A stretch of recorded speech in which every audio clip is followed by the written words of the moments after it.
court of law. This is pretty easy, and this is section 8-2, 8-2, and this won't take hopefully the whole period. We might want the projector. Oh.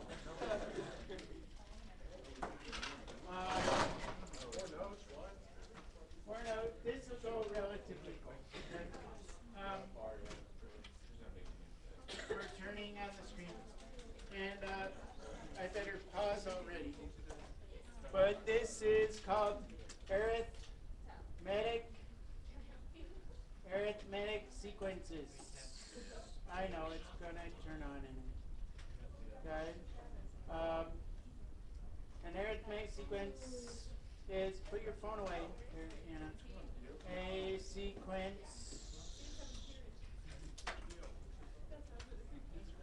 that, actually right meter on the board, goes up, can you see that now?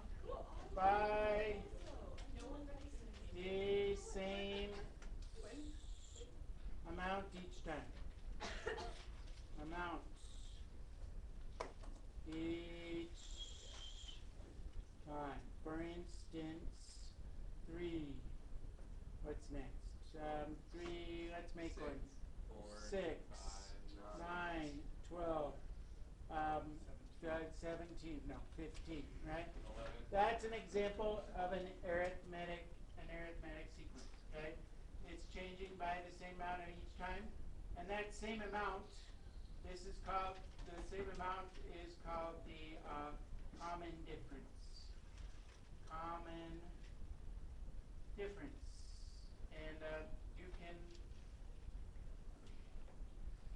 And you could find, oh, it's hot in here. Okay? So, I told you. So, recursively, you could define an arithmetic sequence like this. A sub n is equal to A sub n minus 1 plus d. Okay? In other words, if I want to know this term right here, I look at the previous term and I add what to it? D, which is 3, right? So if I want to find this term, I look at this term and I add 3 to it. If I know this term, and if I want to find this term, I look at this term and I add 3 to it. So what's the next term? That's tough, right? That would be 18. Okay?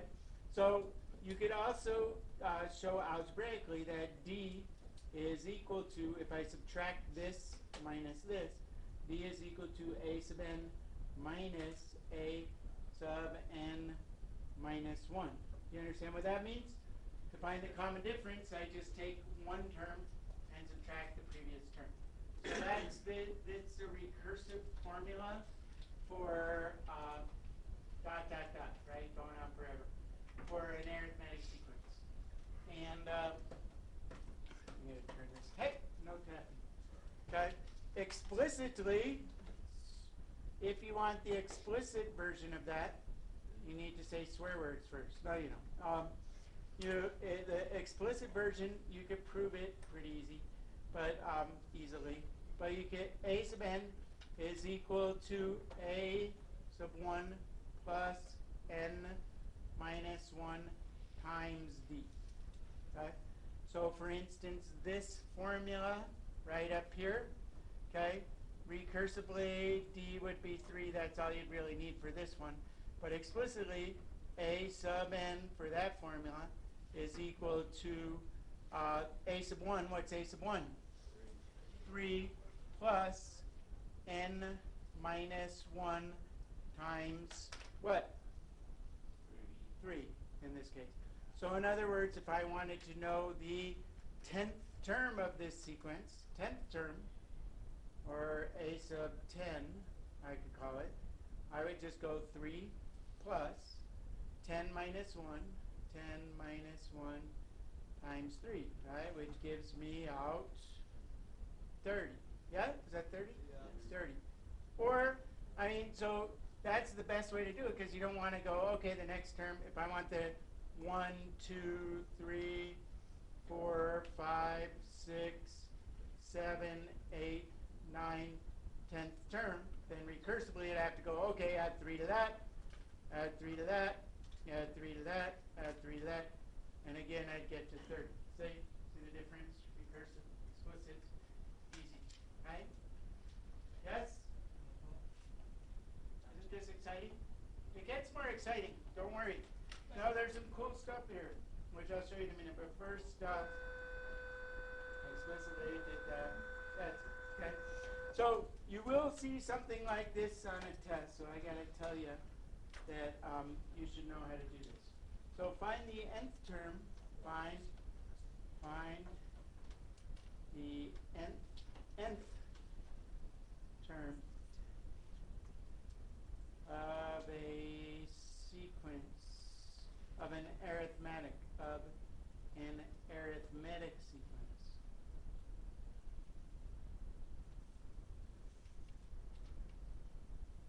With Anna, what are you doing? Do you have an addiction to cell phones? No. Do you want me to hold that for you? No, that's good. Where's Utah State? Logan, Utah. It's like, I drove through. No, she's got a Utah State shirt. Yeah, I didn't see that. I drove.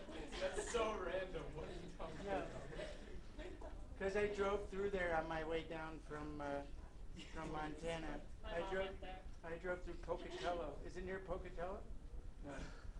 Pocatello, Idaho. Pocatello, Idaho is a nice place. What school is there? You guys know? Idaho State or something? No, I was just. What? What's wrong? Find the nth term of an arithmetic sequence with fifth term, term 19, and ninth term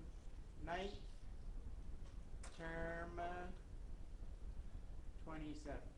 So and do this the right way. Sometimes I see people doing this on a test and they go, okay, well the fifth term is 19, the ninth term is 27, so that, and then they kind of count. They go, okay, so I go 15, that's a fifth, then the next one would be something, sixth term, seventh term, eighth term, ninth term is 27, and then they figure out, okay, I know that this difference must be something, and they figure out the common difference that way. That gets to be a pain in the neck to do if you have like 100 terms and stuff. It's much better to do this algebraically, and plus that doesn't tell you what a sub 1 is, okay? So the best way to do this is to say that a sub 5 is equal to a sub 1, which you don't know, plus n minus 1, which in this case is 5 minus 1, that's a 5, times d, which you don't know either. But you do know that this is equal to what? What's the fifth term? 19, okay? And you also know that a sub 9, which is the ninth term, is also equal to a sub 1 plus 9 minus 1 times d. And that's equal to 27, okay? So then you don't really worry about this part. What you can do is solve this system of equations, okay? And so, right, you have a sub 1 here, a sub 1 here, you have two equations and two unknowns. So you get, what? Oh, sorry. Okay. Yes, sir. For systems of equations, are we allowed to use matrices? I guess, but if it's a non-calculator test, Yeah. this is not a hard one to do without. It's not, but I was just wondering. I guess if you know how to do a 2x2 matrix, Yeah. but it's a lot easier to just do this, okay? A sub 1 plus 14, 4d equals 19, and a sub 1 plus 5d, is that right? Oh, That's right. 8d, sorry. 8d plus 8d equals 27, and then you just solve this system. How do I solve this system right here?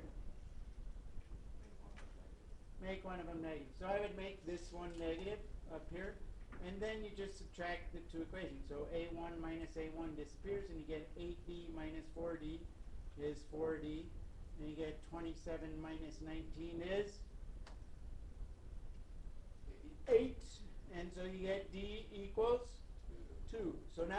d equals 2, then you take either of your two equations, a sub 1 plus 4d equals 19, and you take d, and you plug it back in there to find a sub 1. Does it matter which one you make? No. Okay. A sub 1 plus 8, yep, equals 19. So a sub 1 equals 11. So now you, hey, Sean, you got one right, finally. Okay. That's a running joke because he always thinks that the answer is 11 in this case. So, okay. So you could rewrite your formula as a sub n is equal to 11, because that's a sub 1. You're using a sub 1 plus n minus 1. N minus 1 times d, which we figured out to be 2. Get that? Done. Done? Almost done. Not that much. Hey, come on. It's not that bad. Can I move on to the next thing? Yes. Yeah. Okay. So, what? Wrong kind of paper. This kind of paper. Okay. So say there's this mathematician. I forget who it was, like Descartes or who's another mathematician.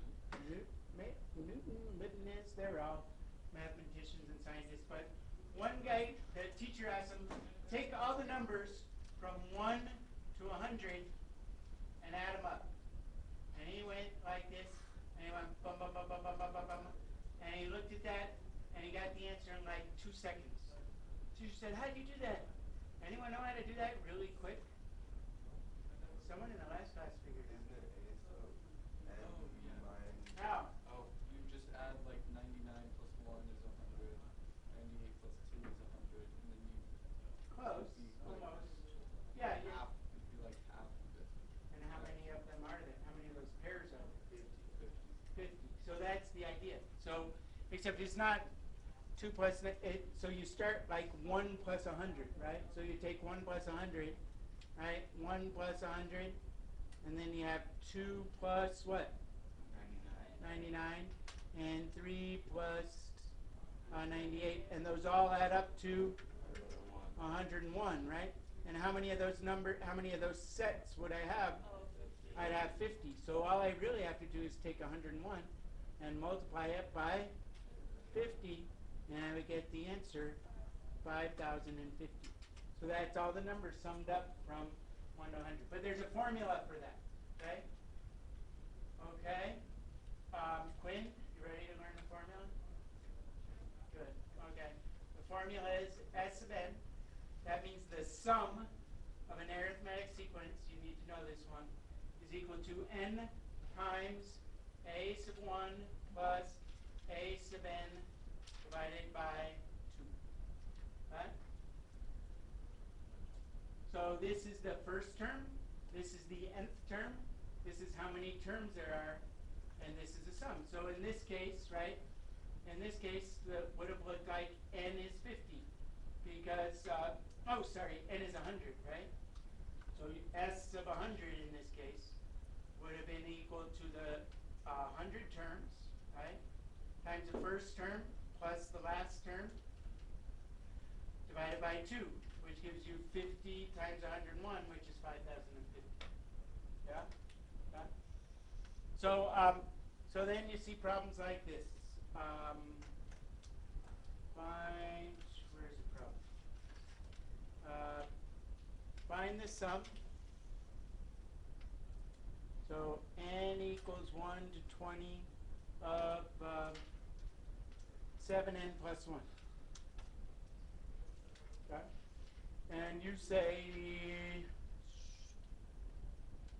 before what you got to do is plug in 1, and plug in 2, and plug in 3, and plug in 4, and then add up all those terms. But with this formula, this doesn't just work for numbers that are going up by 1, but for any arithmetic set of numbers. So if they're going up by 10 or going up by 7 in this case. So to do this, I would go the sum of the first 20 terms, because that's what this is telling you, okay? What goes here? What's this number? 20, right? What's a sub 1? No, it's not 1. You plug in 1 into that formula. Not 7. 8, right? What's a sub n? N is the last term. So it's a sub 20. 141. Everyone see where I got that from? I just plugged in 20 into here, right? 20th term is there. And then divided by 2. So I get 10.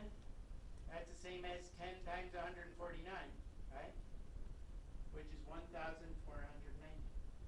So rather than do all that, rather than add up 20 different things, all you have to just take the first thing, the last thing, add them together, and you're done. Isn't that cool? It works when you're doing training. Any swimmers? Who's a swimmer? Swimmer! You ever do those sets? I swim too, with the master Steve. Like the old guys, they lower me into the water in one of those chairs,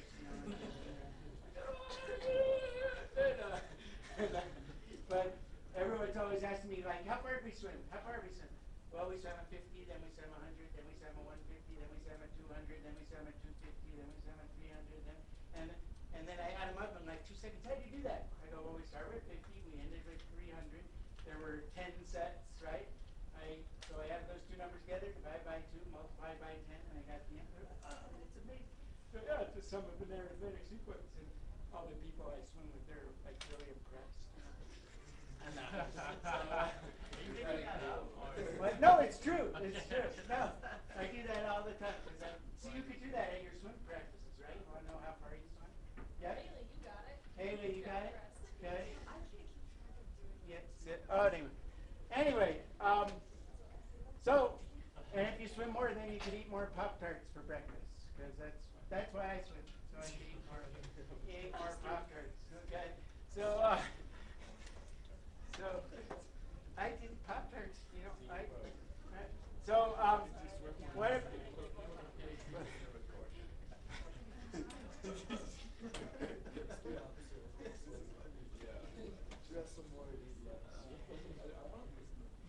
Oh yeah, I hated that.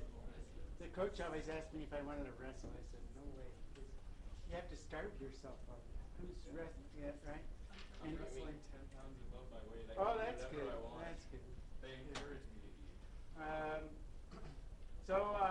Find the 15th partial sum of 2, 5, 2, 5, 8, 11, dot, dot, dot, dot, dot, dot, dot, dot, dot. Okay? So first thing you have to do, so really what you're doing this, but you're finding the 15th term. But first you have to figure out what the sequence is. So you know that a sub n is equal to the first term. What's the first term? 2 plus, use the formula, n minus 1. What's the common difference? 3. And that's the formula. And now you just plug into it. So you take that formula and now use it to figure out the sum. So the sum of the first 15 terms, you plug 15 goes here. First term you already know is 2. The 15th term of this sequence, I would plug in 15 in there. What would that be? 14 times 3 is 40 plus 2, 44, and you divide that by 2, right? So that ends up being 15 times 23, which I think is 335. I don't know, 10, 345. 345? Yeah, 345. Okay? It's pretty easy, right? It's kind of cool, right? You can add up all these numbers to the 15th one just by plugging into the formula. Did you get that? Okay? Now we can do a real life problem, which I'm going to bring up right now somewhere so I can find it. Where's my real life problem? There it comes. Pre-calc commands 13, chapter 8, word problems. Okay? So each row in the auditorium. So say you're working on the auditorium and you want to figure out where's my capture tool? It's down here? Oh well. Can't you just write on that? Oh yeah, I guess I could just write on there. I just wanted to make it so each row of an auditorium has 2 more seats than the preceding row. Find the seating capacity of the auditorium in the front row has 30 seats, and there are 40 rows. So basically, you have, here's the first row, here's the second row. Ooh, look at these equal to. Here's the third row. So you don't want to add them all up, you know. So what you want to do is you want to come up with a sub n. So a sub n is equal to, how many in the first row? 30 plus n minus 1. What's the common difference? 2, right? And so you get that the sum of the first 40 rows is equal to 40 times a sub 1, which you already know, which is 30, plus a sub 40. What's a sub 40 going to be?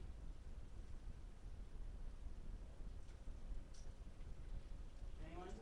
108. Okay? And you take that and you divide it by 2, right? So that becomes the same as 20 times 138, which is the same as 2,760 seats in the auditorium. Isn't that cool?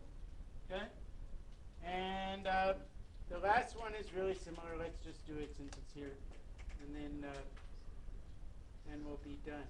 Then we'll be done. Okay? Suppose you put money under your mattress. What? File. Tools. I want the capture. Where's the capture? Capture. I need that tool. Partial. There we go. Oh, it's not. What did it do? Oh well. Edit. Edit. Copy. New page. Edit. Paste. Okay. So suppose you put $100 under a mattress at the end of each month. You continue to put money under your mattress each month and increase the amount by $5. How much money will you have under your mattress in 1 year? Okay? So a sub n, how much do you start with? 100. What's the common difference? 5. N minus 1 times d. So now I'm going to take, oops, that should be 5, right? Oops, that's an eraser. That's an eraser. And so that's 5. And so the sum, how many months in a year?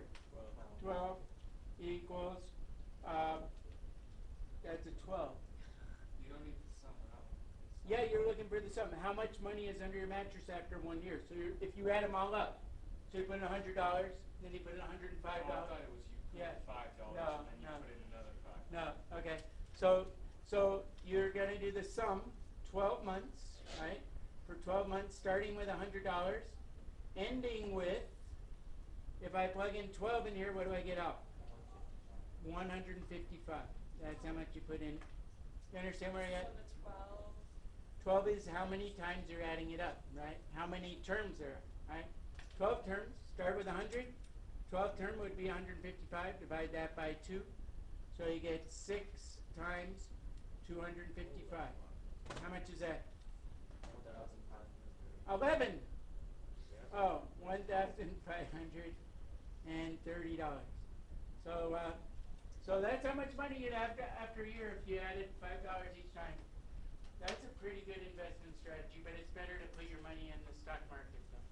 But I have to do not under the mattress, but don't tell.